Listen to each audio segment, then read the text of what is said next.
90% des gens restent bloqués dans un job qu'ils détestent. Et même si ce n'est pas ton cas, tu sens que ta vie vaut mieux que ça.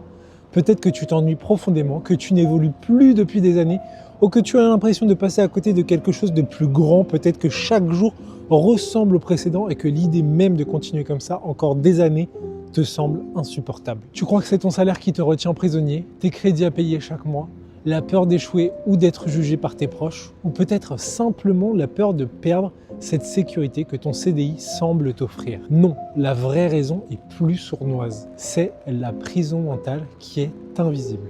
Et aujourd'hui, je vais t'expliquer comment elle fonctionne et surtout comment t'en libérer. Si tu ressens ce blocage, ce n'est pas parce que tu es incapable de partir, ni parce que tu manques de courage ou de compétences. Au contraire, tu as déjà fait le premier pas en prenant conscience du problème. Ce que tu ressens, c'est simplement l'effet d'une prison invisible, une cage mentale qui nous retient tous à un moment ou à un autre. Cette prison a 3 murs. La peur de l'inconnu, les croyances limitantes qu'on t'a inculquées toute ta vie et les habitudes du quotidien qui semblent impossibles à changer. Depuis l'école, on nous a appris une seule voie, travail dur, pour trouver un job qui va sécuriser ton avenir.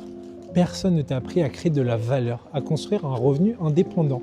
Résultat, tu crois qu'il n'y a pas d'autre choix que de rester salarié. Changer fait peur, c'est humain. Ton cerveau est programmé pour préférer un enfer connu qu'un paradis inconnu. Tu préfères un patron toxique, un salaire moyen, des horaires absurdes, plutôt que l'incertitude. Et c'est pour ça que tu restes. Le bon moment n'existe pas. Ceux qui réussissent ne sont pas ceux qui attendent, mais ceux qui agissent malgré l'incertitude. Si aujourd'hui tu te sens bloqué, ce n'est pas de ta faute. Pendant des années, on t'a répété que le salarié était la seule voie possible, que le CDI était synonyme de sécurité. Ces idées se sont installées en toi sans même que tu t'en rendes compte. Ce blocage que tu ressens, ce n'est pas parce que tu es faible ou incapable de changer, c'est simplement parce que tu portes en toi des croyances qui ne sont pas les tiennes. Et ces croyances entretiennent la peur, le doute et t'empêchent de passer à l'action. La vraie question n'est pas pourquoi tu es coincé, mais plutôt que vas-tu faire maintenant que tu en as conscience. Si tu choisis d'avancer, sache que c'est possible, quelle que soit ta situation actuelle, mais pour ça tu dois franchir 3 étapes clés. Premièrement, arrête de penser comme un salarié. Ton patron ne paie pas seulement ton temps, il paie ta valeur.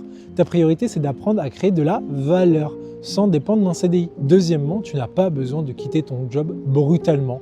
Construis plutôt un plan B solide en parallèle, que ce soit avec du freelancing, de l'e-commerce, du consulting, etc. L'essentiel, c'est de commencer aujourd'hui sans attendre que les circonstances soient parfait. Enfin, accepte l'incertitude. Tu ne seras jamais sûr à 100% que c'est le bon moment pour changer, mais ce qui est certain, c'est que si tu n'agis pas maintenant, dans un an, tu seras toujours exactement au même endroit. Si tu attends le moment parfait, tu risques de passer ta vie dans un job qui te consume lentement. Chaque jour perdu est un jour de trop. J'ai créé pour toi un plan clair, précis et gratuit, étape par étape, pour quitter définitivement le salariat en 6 mois. Télécharge-le maintenant, prends ta vie en main et agis avant que ta motivation ne disparaisse.